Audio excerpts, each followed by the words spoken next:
মার্কেটে নতুন খেলোয়াড় চলে আসছে Poco M6 plus.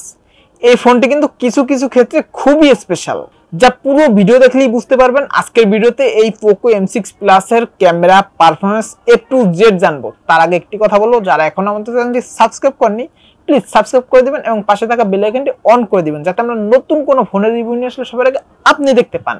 So let's go on. ফোনটির রিয়ার প্যানেলে কিন্তু ডুয়েল ফিনিশ ব্যবহার করেছে, তবে বর্তমানে কিন্তু ডুয়েল ফিনিশের এই ডিজাইনটি খুবই পপুলার হয়ে উঠেছে, তবে দেখতে কিন্তু বেশ ভালোই লাগছে। এবং রিয়ার প্যানেলে কিন্তু গ্লাস ব্যবহার করেছে এবং ফ্রন্টে প্রোটেকশনের জন্য কিন্তু ব্যবহার করা হয়েছে কর্নিং গরিলা গ্লাস 2 এর প্রোটেকশন। সাথে হয়েছে 6.79 ইঞ্চি ডিসপ্লে এবং ওয়েট 205 গ্রাম। তবে ওয়েট 205 গ্রাম হওয়ার কিন্তু একটি কারণ আছে ভাই, যেহেতু ফোনটির রিয়ার প্যানেলে গ্লাস ব্যবহার করেছে একটু ভারী তো হবেই। তবে এই প্রাইসে কিন্তু রিয়ার প্যানেলে গ্লাস খুব একটি সচরাচর দেখা যায় না, যা পোকো কোম্পানি দেখিয়েছে। তবে 205 গ্রাম মানে একটু ভারী হওয়ার কারণে যাদের হাত ছোট তাদের কাছে একটু ভারী ভারী মনে হতে পারে, তবে যাদের হাত বড় মানে পারফেক্ট হাত তাদের কাছে আর ভারী মনে হবে না, তারা এই খাতে অনায়াসে ব্যবহার করতে পারবেন। পোর্শন বাটন নিয়ে কথা বলতে গেলে ফোনটির রাইট সাইডে রয়েছে একটি ভলিউম বাটন এবং একটি পাওয়ার অন বাটন। তবে এই পাওয়ার অন বাটনটি কিন্তু side mounted physical fingerprint sensor হিসেবে কাজ করবে, যেটা খুবই ফাস্ট এন্ড অ্যাকুরেট, মানে টাচ করার সাথে সাথে কিন্তু আনলক হয়ে যাচ্ছিল।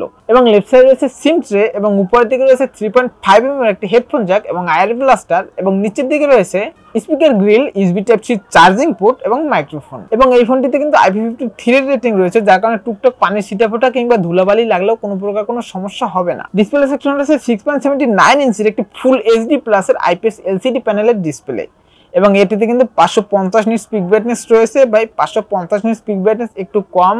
ইনডোরে তো ভালো ব্রাইটনেস পাবেনই, মানে ইনডোরে ব্রাইটনেস জনিত কোনো ধরনের কোনো সমস্যা হবে না। তবে আউটডোরে ডিরেক্ট সানলাইটে গেলে একটু ব্রাইটনেস জনিত সমস্যা হবে, মানে একটু ব্রাইটনেসের ঘাটতি মিলবে। তবে ডিসপ্লেটি চিন বেজেল নিয়ে কথা বলতে গেলে চিন বেজেল মোটামুটি ভালোই ন্যারো আছে, মানে প্রাইস হিসেবে ঠিকঠাকই আছে। প্রসেসর হিসেবে রয়েছে স্ন্যাপড্রাগন 8 Gen 2 প্রসেসর, এটি একটি অক্টাকোর প্রসেসর এবং এই প্রসেসরটির আন্তর্জাতিক স্কোর কিন্তু 4,45,000-এর উপরে। সো গেমিং মোটামুটি ভালোই প্লে করতে পারবেন। তবে গেমিং নিয়ে কথা বলতে গেলে এই ফোনটি দিয়ে যে কোনো গেম মিডিয়াম সেটিংসে স্মুথলি প্লে করতে পারবেন। এবং অপারেটিং সিস্টেম হিসেবে রয়েছে Android 14 এবং ইউআই হিসেবে রয়েছে কিন্তু HyperOS। ভাই তবে পোকো কিন্তু এই প্রথম HyperOS ব্যবহার করেছে এবং ইউআই কিন্তু মোটামুটি ভালো স্মুথ আছে, কোনো প্রকার কোনো ল্যাগিং জনিত এসব মিলেনি। তবে কিছু টুকটাক অপ্রয়োজনীয় অ্যাপস আছে যেগুলো আপনারা চাইলে আনইনস্টল করে ফেলতে পারবেন। এবং সাথে পেয়ে যাবেন কিন্তু 2 বছরের মেজর আপডেট এবং 4 বছরের সিকিউরিটি আপডেট। ফোনটি দুটি ভ্যারিয়েন্টে মার্কেটে পেয়ে যাবেন 6GB র্যামের সাথে 128GB স্টোরেজ এবং আরেকটি ভ্যারিয়েন্ট পেয়ে যাবেন 8GB র্যামের সাথে 128GB স্টোরেজ। এবং দুটি ভ্যারিয়েন্টেই কিন্তু ভার্চুয়াল র্যাম পেয়ে যাবেন, মানে 6GB ভ্যারিয়েন্টের সাথে 6GB ভার্চুয়াল র্যাম পেয়ে যাবেন এবং 8GB ভ্যারিয়েন্টের সাথে 8GB ভার্চুয়াল র্যাম পেয়ে যাবেন। ব্যাটারি সেকশন রয়েছে 5030 mAh একটি বড় ব্যাটারি এবং এটিকে চার্জ করার জন্য রয়েছে 33 ওয়াটের একটি ফাস্ট চার্জার।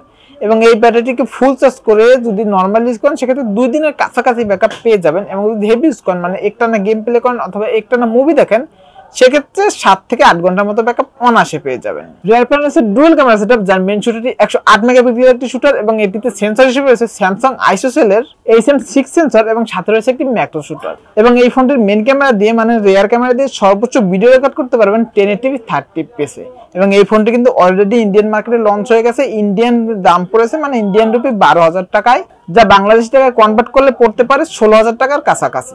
সো আজকে ভিডিও ছিল এই পর্যন্তই, দেখাবেন নেক্সট কোন ভিডিওতে।